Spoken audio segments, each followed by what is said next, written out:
నా పేరు దత్తు నాయకు. ఎలా ఉందన్న చంద్రబాబు నాయుడు గారు వచ్చి 11 నెలలు అయితే అవుతుంది, మనం అంతా చూస్తూనే వచ్చాం. మరి ఎలా పరిపాలిస్తున్నారు అనుకుంటున్నారు మీకు తెలిసినంతగా? పరిపాలించేది ఏం లేదన్న. పంటలు అయితే పోయినసారి బాగానే ఉంది, రేట్లు ఉన్నాయి.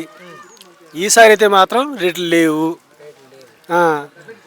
పెట్టుబడి మాత్రం బిర్రుగైంది.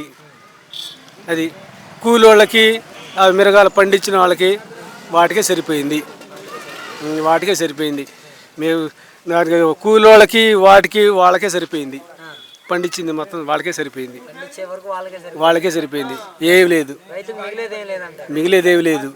ఇంకది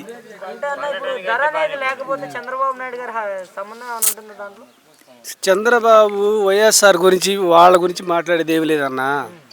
పోయినసారి అయితే రేట్లు ఉన్నాయి, ఈసారి అయితే రేట్లు లేవు. అది పార్టీ ఫీలింగ్ గురించి మనం మాట్లాడేది కాదు. అది మనం చేసేది ఏమి లేదు. పోయినసారి అయితే రేట్లు ఉన్నాయి, తక్కువ పట్ల పడినా రేట్లు ఉన్నాయి, కూలి తక్కువ, బాగానే ఉంది. గత 2 సంవత్సరాల్లో కూడా మనకి ఎక్స్పోర్ట్ అనేది లేదు.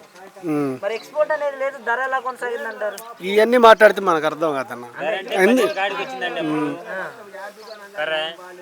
అప్పుడు 10-5 వచ్చింది, ఇప్పుడు 25-30 రాదా? చెప్పరాదు, అది చెప్పలేవు. ఇంకా సంక్షేమాల సంగతి ఏంటంటారండి? ఇవన్నీ మనం మాట్లాడడం చేత కాదన్న. అట్లా కాదన్న, సంక్షేమాలు ఇప్పుడు కొన్ని చెప్పారు బాబు గారు, మనకి సూపర్ 6 అంటూ ఎలక్షన్ హామీలో ఇచ్చారు కదా, ఎన్ని వరకు అమలు అవ్వకుండా వస్తున్నాయంటే ఈ మొత్తం మనకు తెలియదు అన్న, మనకు తెలియదు. ఇంకా పల్లెటూరులో మద్యం ధరల పరిస్థితి ఏంటన్నా? మద్యం ధరలు పెరిగినాయా తగ్గినాయి అంటారా? అది కూడా అవగాహన అనేది ఉండకుండా ఉండదు కదా.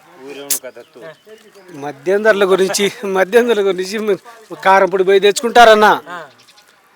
కొంతమంది ఏమో రోడ్డు మీద పోయి తెచ్చుకుంటారు. అది కొంతమంది ఊళ్ళో కూడా తెచ్చుకుంటారు. అది కారంపొడి వచ్చేసేమో ఎంఆర్పి రేటు, ఈడకొచ్చేసేమో రేట్ ఎక్కువ. ఆడేమో 140 రూపాయలు, ఈడేమో 200. 140 రూపాయలు, ఇక్కడ 200. అంటే ఒక బాటిల్కి వచ్చేసి 60 రూపాయలు ఎక్స్ట్రా తీసుకుంటారు ఎంఆర్పి కన్నా. 60 రూపాయలు. షాప్ లో 10 రూపాయలు ఎక్స్ట్రా అంటున్నారా అన్న? నిజమేనా? షాప్లో 140 రూపాయలు, అంటే 99 రూపాయలు నోట్ తీసుకోవట్లా? అది ఎక్స్ట్రా ఆడ తీసుకుంటున్నారు వైన్స్ లో. 99 రూపాయల బాటిల్ 110 తీసుకుంటారు. 99 రూపాయలు, 99 రూపాయలకి 110 రూపాయలు తీసుకుంటున్నారు. అది 110 రూపాయలు వైన్స్ లో. అక్కడ మన దగ్గర 10 రూపాయలు తీసుకుంటున్నారు, ఇక్కడ ఏకంగా 60 రూపాయలు తీసుకుంటున్నారు. కరెంటు బిల్లుల పరిస్థితి ఏంటంటారు? అవి అంటే ఎక్కువ వస్తున్నాయా లేదా పెరిగినాయంటారా తగ్గినాయంటారా మీకు తెలిసినంత వరకు? కరెంటు బిల్లు గురించి నాకు తెలియదు.